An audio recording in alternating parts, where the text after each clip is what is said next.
Personal loan clear చేయడానికి 5 ఏళ్ల వరకు సమయం ఉంటుంది. కానీ త్వరగా రీపేమెంట్ చేస్తే క్రెడిట్ స్కోర్ పెరగడం సహా పర్సనల్ లోన్ లో ఉండే అధిక వడ్డీల భారం నుంచి తప్పించుకోవచ్చు. మరి పర్సనల్ లోన్ ముందస్తు చెల్లింపు ప్లాన్ ఎలా ఉండాలో ఇప్పుడు తెలుసుకుందాం.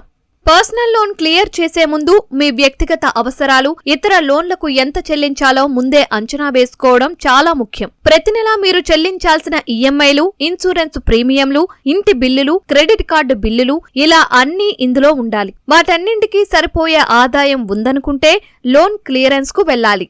వ్యక్తిగత రుణాన్ని ముందుగా చెల్లించే సింపుల్ టెక్నిక్ ఈఎంఐని రౌండ్ ఆఫ్ చేయడం. అంటే మీ ఈఎంఐ మొత్తానికి కాస్త అదనంగా రౌండ్ ఫిగర్ చేసి చెల్లించడం. ఉదాహరణకు మీ ఈఎంఐ 4,350 రూపాయలు అయితే అందుకు బదులుగా 5,000 రూపాయలు చెల్లించండి. కొన్ని నెలల తరువాత మీరు అదనంగా చెల్లిస్తున్న 650 రూపాయలు భారీ తేడాను చూపిస్తాయి. అంటే టెన్యూర్ కంటే ముందే లోన్ రీపేమెంట్ అయిపోతుంది. మీకు 2-3 ఈఎంఐలు ఉంటే వాటిని ఒక ఈఎంఐగా మార్చుకోండి. ఉదాహరణకు మీకు పర్సనల్ లోన్, వెహికల్ లోన్ ఉన్నాయి. వడ్డీ రేట్లు తగ్గితే అదనంగా మరో పర్సనల్ లోన్ తీసుకుని ఇతర అప్పులను క్లియర్ చేయవచ్చు. కొత్తగా తీసుకున్న రుణంపై వడ్డీ తక్కువగా ఉంటే గతంలో తీసుకున్న లోన్పై కాస్త భారం కూడా తగ్గుతుంది. బయట ఖర్చులు, అనవసర సబ్స్క్రిప్షన్లు వంటివి తగ్గించుకుంటే లోన్ను మరింత వేగంగా తీర్చవచ్చు.